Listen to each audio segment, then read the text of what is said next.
नमस्कार दोस्तों, जय श्री श्याम। कर्मा ई स्टडी ऐप के माध्यम से संचालित इन डिजिटल क्लासेज में आप सभी का हार्दिक स्वागत है। नेक्स्ट टॉपिक है अकाउंटेंसी में तलपट। काफी इंपॉर्टेंट और आसान टॉपिक है।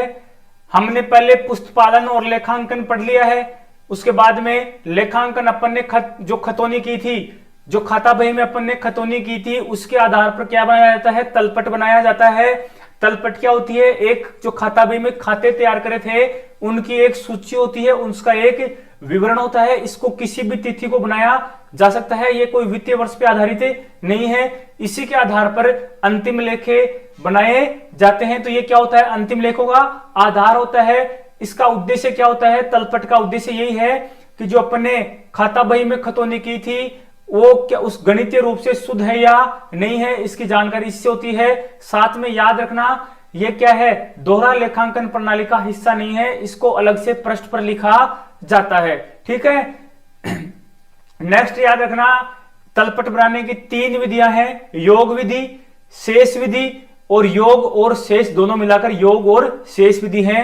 हल्का सा बता दिया है, सीधा चलते हैं तलपट पर। तो देखो तलपट क्या है। तलपट का अर्थ क्या है?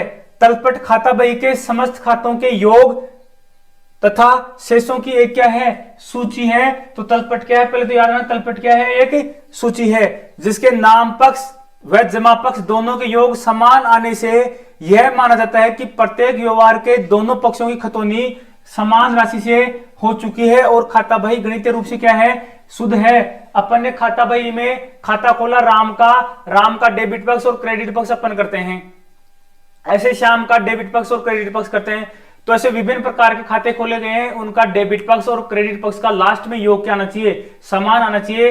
अगर लास्ट में योग समान आ गया तो हम समझ सकते हैं, ये मान सकते हैं, यह संतुष्टि कर सकते हैं कि अपन ने जो खतौनी करी थी वह गणितीय रूप से क्या है? शुद्ध है। हालांकि वह पूर्ण शुद्धता का बीमा नहीं है, कुछ ना कुछ कमी रह जाती है, उसके बारे में अपन अध्ययन करेंगे आगे। ठीक है। तलपट की परिभाषा, तलपट एक क्या है? विवरण है। तो देखो याद रखना, तलपट क्या है? विवरण है। तलपट को सूची भी कहा गया है, जो किस काम आता है? जो पुस्तकें कौन सी? लेखा पुस्तकों की।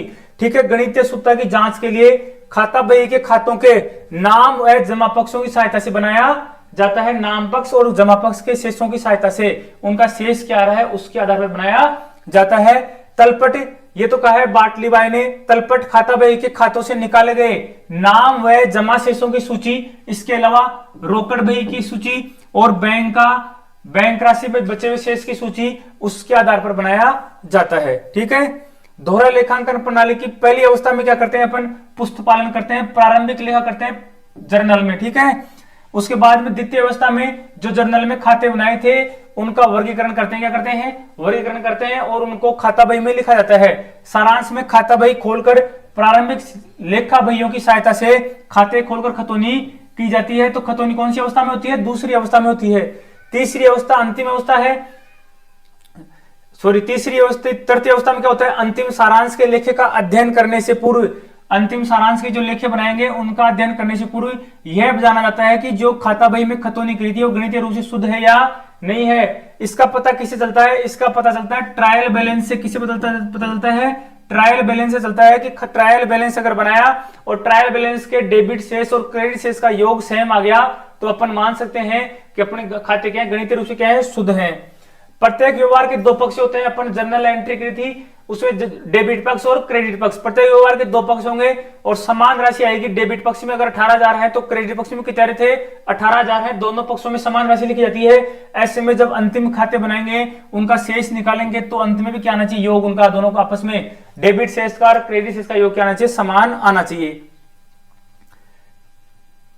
गणितीय शुद्धता की जांच के लिए अगर शुद्ध आ रहा है, योग सही आ रहा है या नहीं आ रहा, इसकी जांच के लिए क्या करा जाता है? एक सूची बनाते हैं, विवरण बनाते हैं, जिसमें जो डेबिट शेष होते हैं, क्रेडिट शेष होते हैं, उनकी राशि लिखी जाती है।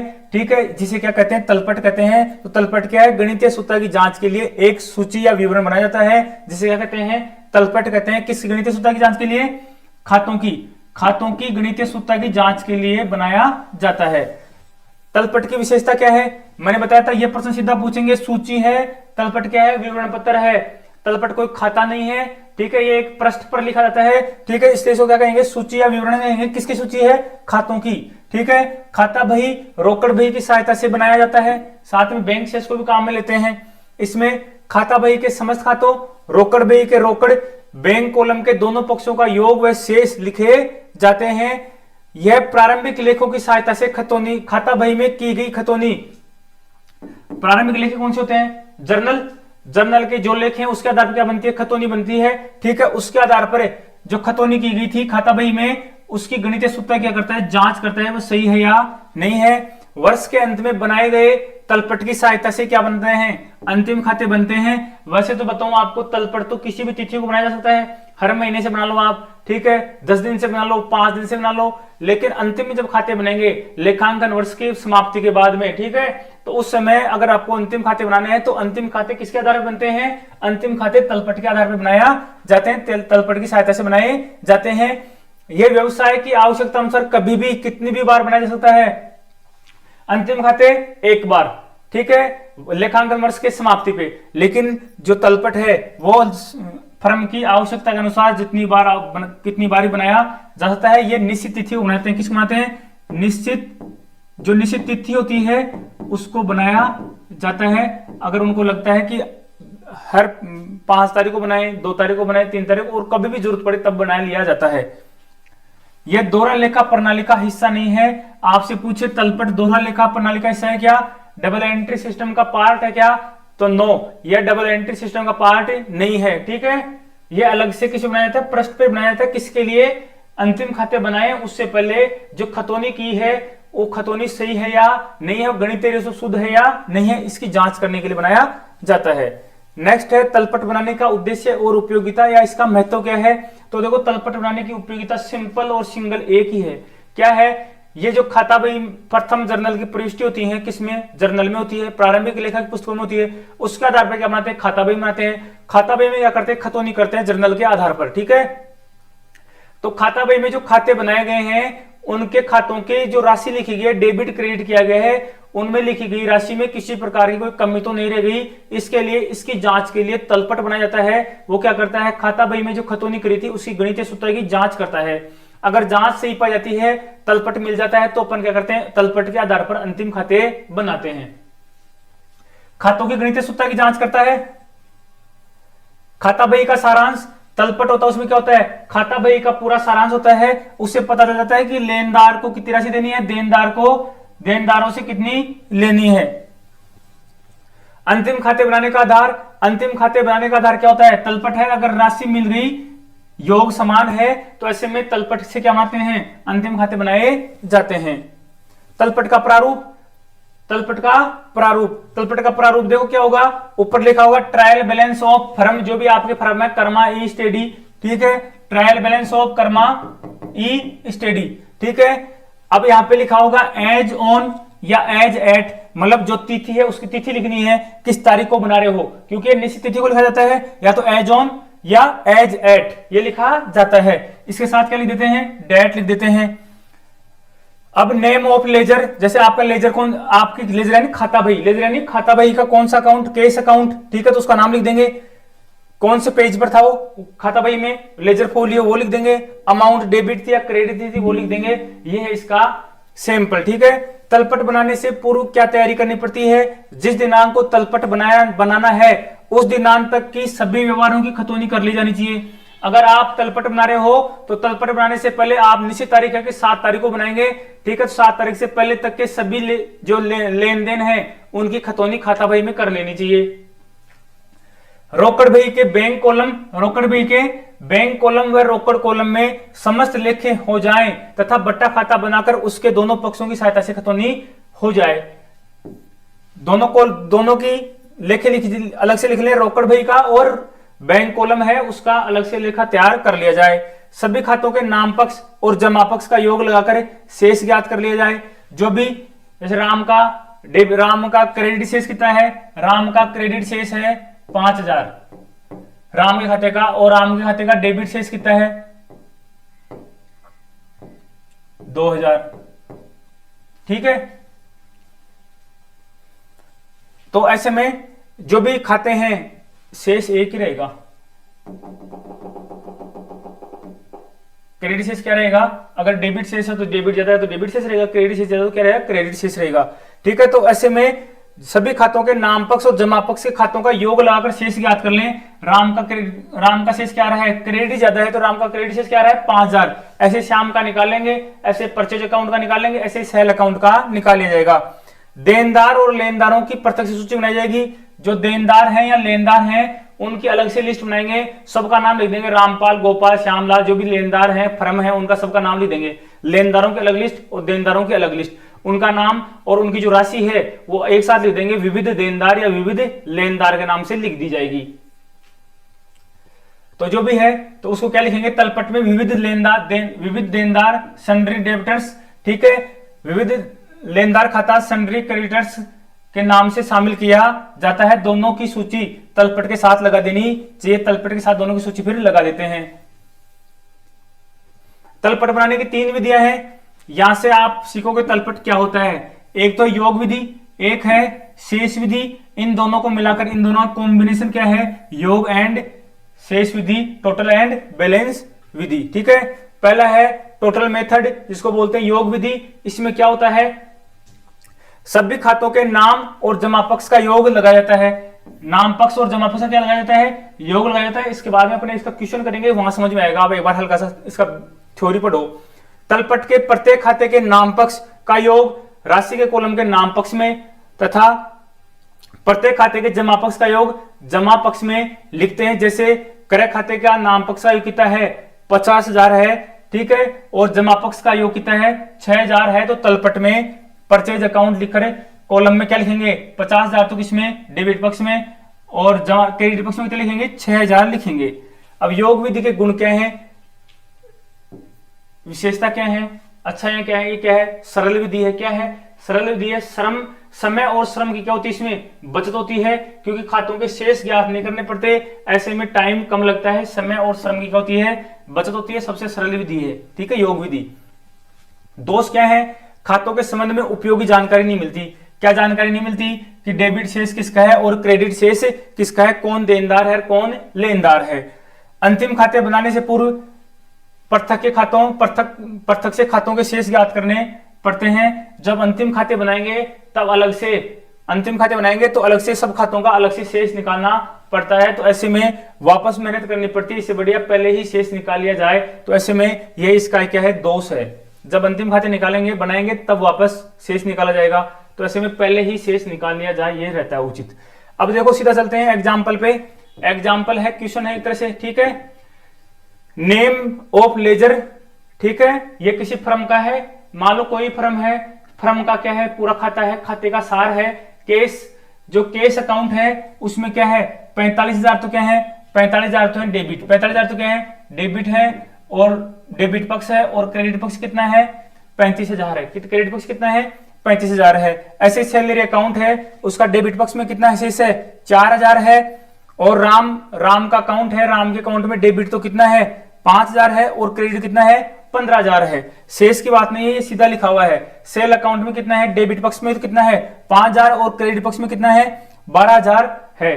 क्रेडिट से इसका अगर आपको इसका निकालना हो, शेष निकालना हो सेल अकाउंट का शेष क्या होगा 5,000 कम कर दो किसमें 12,000 में, कितने बचेंगे 7,000। 7,000 ज्यादा किसके हैं क्रेडिट के हैं, तो ऐसे में इसको क्या बोलेंगे क्रेडिट शेष बोलेंगे 7,000। ठीक है, तो ये अंतर नहीं करा हुआ है सीधा।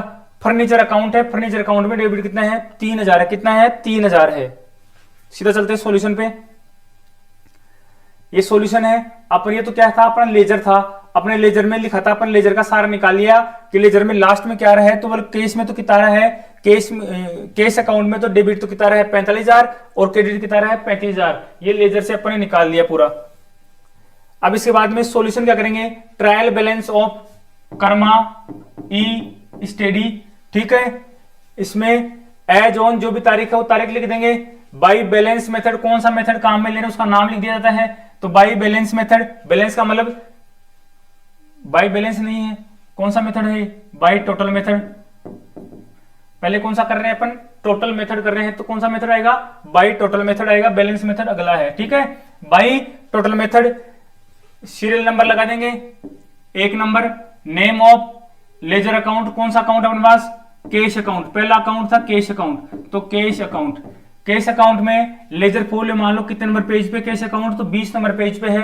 अपना डेबिट तो आ रहा था शायद 35,000 है, 35,000 45,000 45 35, डेबिट तो कितना आ रहा था, डेबिट तो आ रहा था 45,000 और क्रेडिट आ रहा था 35,000, क्रेडिट कितना रहा है 35,000 आ रहा है, यही था 45 35, ठीक है। सैलरी अकाउंट क्या है, ओनली डेबिट हो रहा है कितने से, 4,000 से, तो salary account 2 number,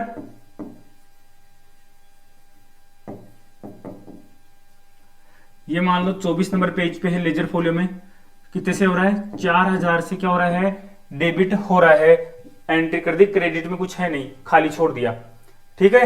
Ram's account, Ram का अकाउंट है 5,000 से डेबिट और क्रेडिट कितने से हो रहा है 15,000 से, तो 5,000 और 15,000, तो 5,000 तो क्या है 5,000 तो डेबिट है और क्रेडिट कितना है 15,000 है क्रेडिट, ठीक है। किसका अकाउंट है 3 नंबर पे राम का अकाउंट है, तो राम्स अकाउंट,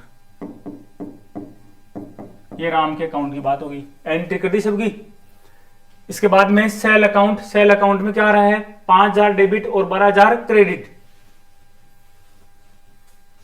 तो यहां लिख देंगे 5,000, यहां लिखेंगे अपन 12,000, कौन सा अकाउंट है सेल्स अकाउंट है, तो क्या लिखेंगे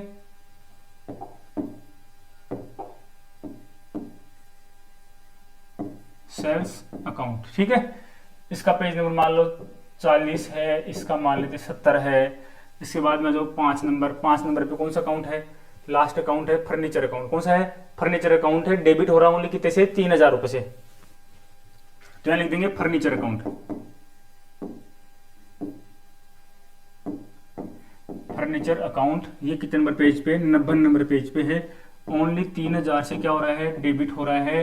ये अपना पूरा सैंपल बन गया किसका, ट्रायल बैलेंस किसका, टोटल मेथड का, टोटल मेथड है किसका, ट्रायल बैलेंस है किसका, कर्मा ई स्टडी का, उसका टोटल मेथड योग विधि है, उसके आधार पर क्या बना दिया अपने ट्रायल बैलेंस बना दिया, तलपट बना दिया।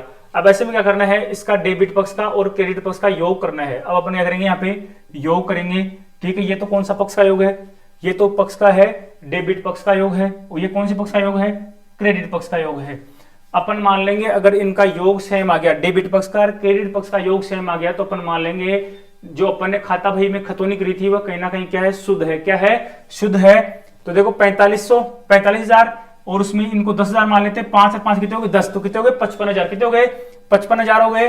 55,000 में 4 जोड़ो कितने होते हैं 59,000, 59,000 में 3 जोड़ो कितने हो गए 62,000, तो ये डेबिट शेष तो कितना हो गया 62,000 हो गया, कितना हो गया 62,000 हो गया। अब चलते हैं अपन क्रेडिट शेष पे, क्रेडिट शेष में क्या है 35,000 और 15,000 दोनों को जोड़ते हैं कितने होते हैं 50,000, कितने होते हैं 50,000 होते हैं। 50,000 में 12,000 जोड़ो कितने आएंगे भाई 62,000 आ जाएंगे। ऐसे में अपना डेबिट शेष और क्रेडिट शेष मिल गया। तो ये मान सकते हैं कि अपनी जो खाता बही में खतौनी करी थी वो गणितीय रूप से क्या है शुद्ध है, ट्रायल बैलेंस के दोनों पक्षों का योग मिल गया है। तो ये समझ में आ गया होगा यहाँ पे, यहाँ तक आपके कैसे करेंगे। ऐसे ही इस क्वेश्चन को आप मैंने बता दिया, वैसे ही आप एक बार ये बनाना फॉर्मेट और आप एक बार करना, ठीक है।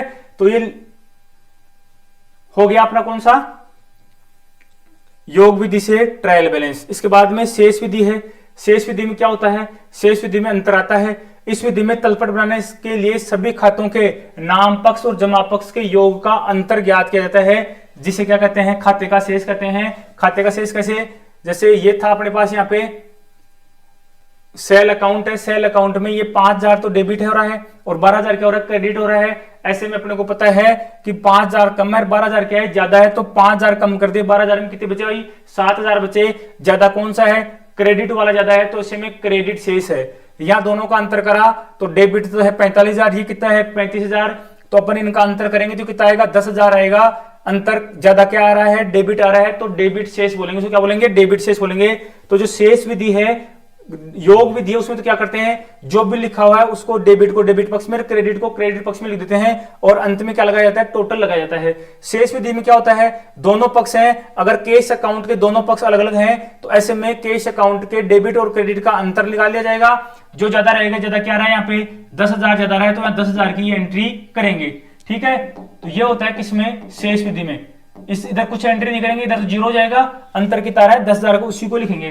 तो एग्जाम्पल में करेंगे बाद में, हल्का सा बता दिया मैंने आपको यहाँ पे। तो अंतर ज्ञात किया जाता है, जिस खाते का शेष ज्यादा होता है, क्रेडिट का शेष ज्यादा तो क्या कहलाएगा, क्रेडिट शेष कहलाएगा। यदि किसी खाते का नाम शेष है तो उसकी राशि को तलपट के डेबिट कॉलम में लिखेंगे। अगर किसी खाते का जमा शेष है, क्रेडिट शेष है, तो किसमें लिखेंगे, क्रेडिट कॉलम में लिखा जाएगा। जिन खातों का शेष क्या होता है, शून्य होता है, उसे नहीं लिखा जाता है, उसे नहीं लिखा जाता है, समय खराब होता है और कोई रिजल्ट उसका निकलता नहीं है। शेष विधि के गुण अंतिम खाते बनाने में सहायक होता है। शेष विधि अंतिम खाते बनाने में क्या होती है, सहायक होती है। जिन खातों के अंतिम विधि में क्या होता है, वापस अंतिम खाते बनाएंगे तो भी क्या है, जरूरत पड़ती है किसकी, अंतर की जरूरत पड़ती है। ठीक है, तो अंतिम खाते बनाने में क्या होता है, सहायक होता है। जिन खातों के शेष नहीं, उन्हें शामिल नहीं करना उचित, उसे शामिल करना क्या है, उचित नहीं होता है। ठीक है, इस विधि में शेष विधि के दोष क्या हैं, शेष विधि के दोष क्या है, समय व लेबर अधिक। इसमें क्या है, समय ज्यादा लगता है और लेबर क्या होती है, अधिक लगती है। श्रम, लेबर यानी श्रम मेहनत ज्यादा लगती है, क्योंकि अंतर निकालो फिर अंतर को लिखो।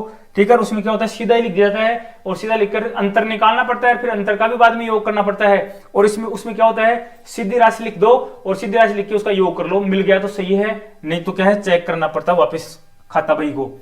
शेष ज्ञात करने में त्रुटि होने पर तलपटे नहीं मिलता है।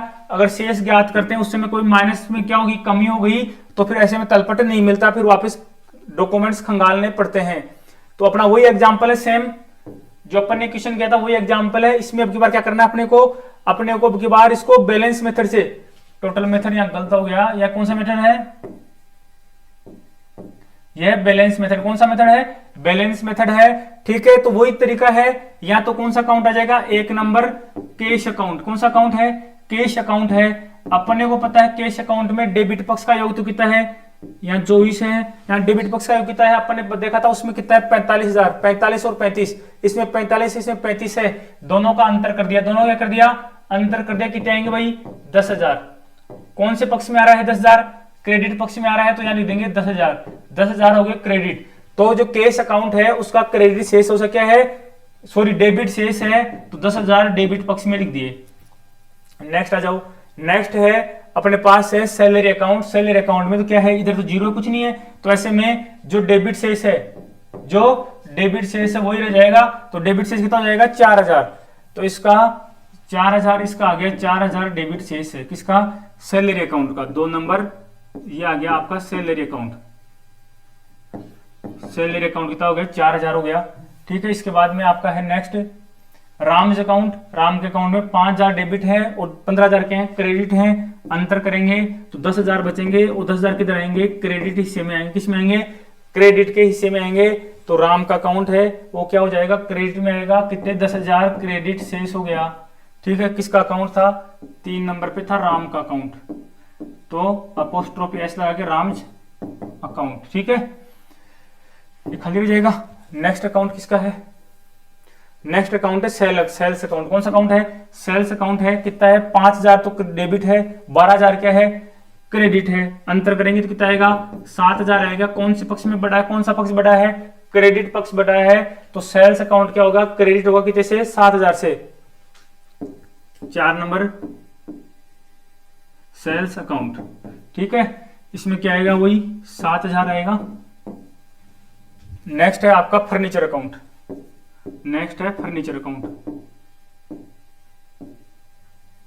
Furniture account. ठीक है, फर्नीचर अकाउंट में सीधा 3,000 लिखा हुआ है, क्रेडिट पक्ष है नहीं, डेबिट पक्ष ही है।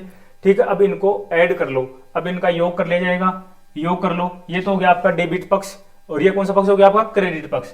दोनों का योग समान आ गया तो अपन मान लेंगे क्या है, अपना योग करा था वो, अपने जो विधि थी खाता बही की वो क्या है, सही थी। ठीक है, तो देखो 10,000 और 4,000 14,000, 14 में 3 जोड़ो कितने जाते हैं, 17,000। तो ये तो आ गया आपका डेबिट पक्ष, कितना आ गया, 17,000 आ गया। इनको ऐड करते हैं, 10 और 7 कितने होते हैं, 17,000 होते हैं। तो ये हो गया आपकी शेष विधि। दोनों विधियां, दोनों की राशि मिल गई। इसका मतलब क्या है, अपना खाता बही में खतौनी की थी वो क्या थी, सही थी। शेष मिलना ही इसका क्या है, ये माना जाता है कि खतौनी की वो कहीं ना कहीं गणितीय रूप से क्या है, शुद्ध है।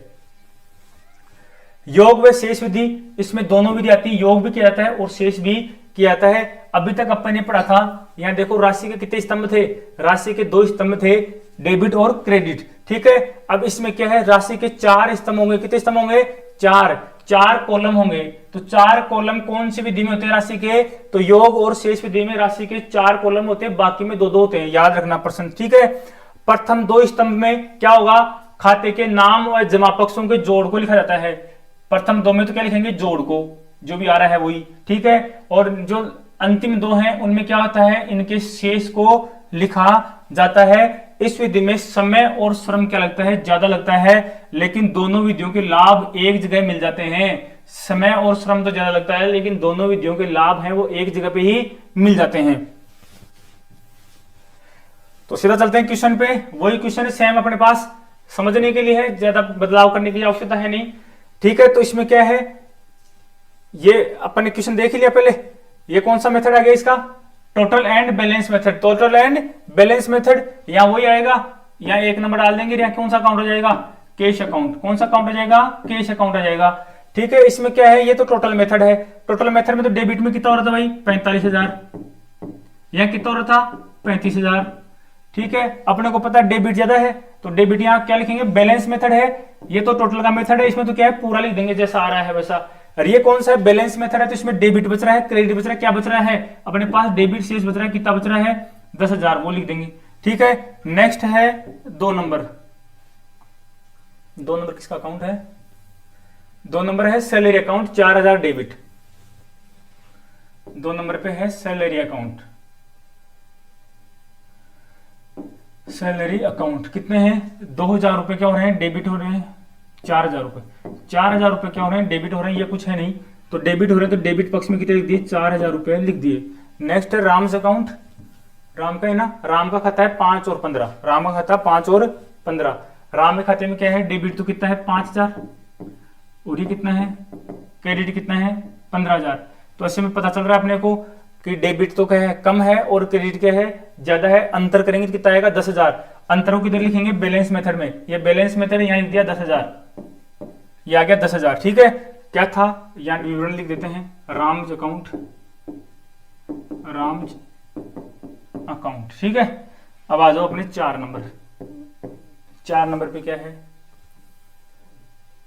4 नंबर पे सेल्स अकाउंट है। सेल्स अकाउंट में कितना है, 5 और 12। तो यहां देखिए अपने 5,000 तो क्या है, डेबिट। क्रेडिट कितने हैं, 12,000। अंतर कर देते हैं, ज्यादा क्या आ रहा है, क्रेडिट पक्ष क्या आ रहा है, क्रेडिट पक्ष क्या है, ज्यादा। तो क्रेडिट पक्ष को क्रेडिट पक्ष में लिख देंगे, अंतर करके कितना आ रहा है, 7,000 का अंतर आ रहा है। तो इसमें कौन सा शेष है, क्रेडिट शेष है, तो 7,000 क्रेडिट में लिख दिए। ठीक है, जमा शेष है। क्या था ये,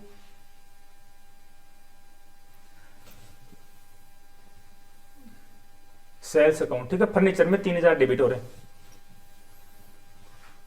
ये आ गया आपका सेल्स अकाउंट। 5 नंबर है फर्नीचर अकाउंट।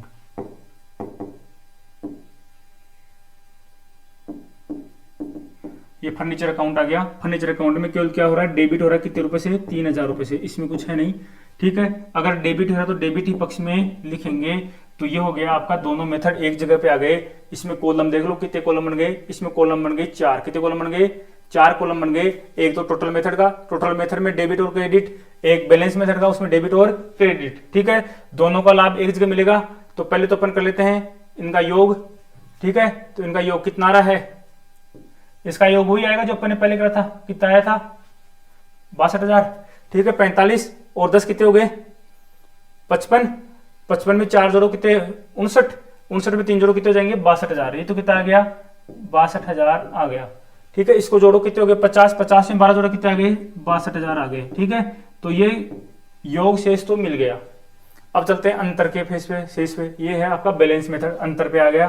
ठीक है, तो डेबिट में कितने आ रहे हैं भाई, तो डेबिट में आ रहे हैं यहाँ तो 10 में क्या जोड़े, 4 जोड़े और 3 जोड़े, कितने हो गए, 17। यहाँ 10 है, 10 में 7 जोड़े, कितने हो गए, 17।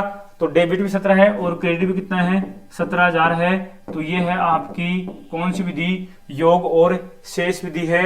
मेरे हिसाब से सभी छात्रों के यह समझ में आ गया होगा कि डेबिट शेष और क्रेडिट शेष कैसे निकालेंगे, इनका योग कैसे करेंगे। विधियां हैं वो आपके दिमाग में सेट हो गई होंगी, आपको अब आगे पढ़ने की जरूरत नहीं पड़ेगी। ठीक है, बुक में इतना अच्छा दे नहीं रखा था, तो देखो ऐसे है, कुछ समझाने का होता है वहां तो क्या है बता सकते हैं अच्छी तरह से। अब ऑडिटिंग था आपका, बिजनेस मेथड है, उसमें क्या है ज्यादा समझाने का नहीं है, किताब में ही बहुत अच्छी शैली में समझा रखा है, पढ़ा रखा है ना, तो वहां भी आप कुछ एक्स्ट्रा पढ़ सकते हो बिना किसी के मार्गदर्शन के। ये था जिसमें क्या है आपको बताने की अहम आवश्यकता रहती है। तो इसी के साथ आपका क्या समाप्त होता है, तलपट का एक पार्ट समाप्त होता है। नेक्स्ट पार्ट आएगा इसका एस शुद्धियों का, उसको करेंगे। ठीक है, धन्यवाद।